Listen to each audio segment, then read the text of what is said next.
Today's review is The Hunger Games. I read the trilogy of books way before the film came out. I enjoyed them. They are a good young adult trilogy.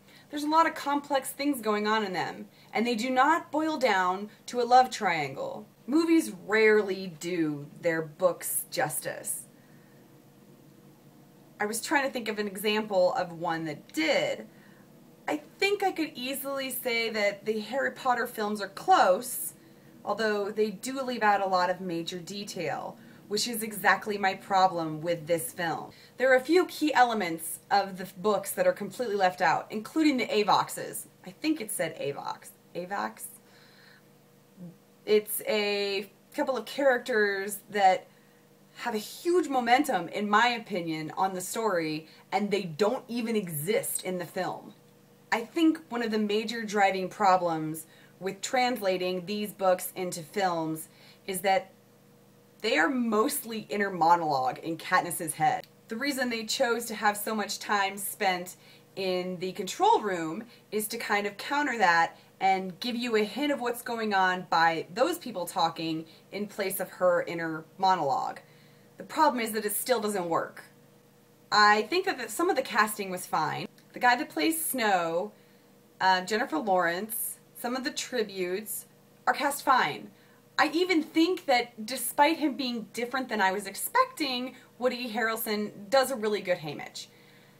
The problem is that beyond average casting, none of it plays out like it did in my head. My other major problem with this film is almost all of the action is done with Handycam or Action Cam or whatever you call it when it's handheld camera, and that drives me freaking crazy. I saw this in the theater with my friend, who is actually the person who introduced me to the books in the first place, and we were both almost motion sick. I mean, the shaking of the camera for the second half of the film is unbelievable and completely unnecessary. I can say, watching this on a small screen, and I didn't even blow it up to my whole monitor, I had it on a smaller, like, browser-sized screen, it wasn't so bad. And it was also easier to look away from. When it was blown up on a big screen and it was all you could see, it was like enough to make you vomit. So, between average casting, an inner monologue that doesn't translate to film, tons of shaky cam, average casting, and leaving out major characters and plot pieces that are paramount to the storyline, I can't give this a good rating.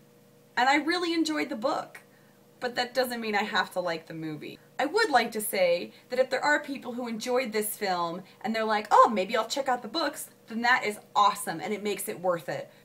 I've actually seen other films that have gotten me to read the books, so it's totally possible. One of my favorite books is The Prestige, and I saw the film with Hugh Jackman and Christian Bale first, and then read the book, which, by the way, the book is way better and done in a completely different way, totally different story.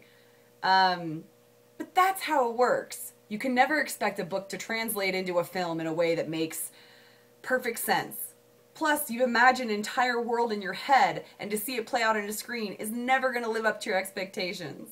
I feel like the lack of backstory is one of the other problems that I had. It's really hard to connect dots when you don't know what they're connecting to and from. For example, what happened with Katniss's father? What happened with Katniss's mother? Why Katniss and Gale go hunting? What reason there was that Katniss and Rue connected? What was going on with President Snow? There were a lot of things that were detail pieces in the book that gave you a reason to either love or hate or grab onto a piece of the story that just weren't there. I'm sure other people are going to say this too, but can we just talk about the lack of chemistry between Peeta and Katniss? The chemistry between Peeta and Katniss is very, very important to the storyline. It continues to be important in the second and third books as well. And the way that it plays in the movie is not very believable, and you don't care. Or at least I didn't. even having read the books and knowing that I'm supposed to care, I couldn't really care.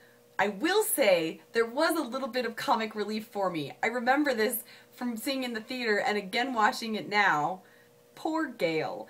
The only times that they cut away to him are when he's sitting there or staying there or realizing very sullen that someone else is gonna get the girl, and it is hilarious. It's like Katniss and Peeta making out and none for Gale. It is hilarious, and it's not supposed to be.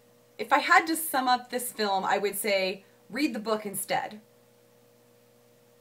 That would be my review. Or at least read the series first so that you can create your own picture in your mind of how the characters look and how the world looks and how it plays out for you, and enjoy it that way, and then wreck it by watching the film. Maybe some people like the film. I know a lot of people that are hardcore fans really liked it, and that's great. But I did not. I walked out of it motion sick and disappointed, and mostly angry because they left stuff out. I give this film 1 thumb down and 1 thumb kind of trying to get a ride so I can go somewhere else. I can't give it 2 thumbs down because it's not a shitty movie. It's just not a good movie. Can we just say for my movie review that I would like to recommend the books?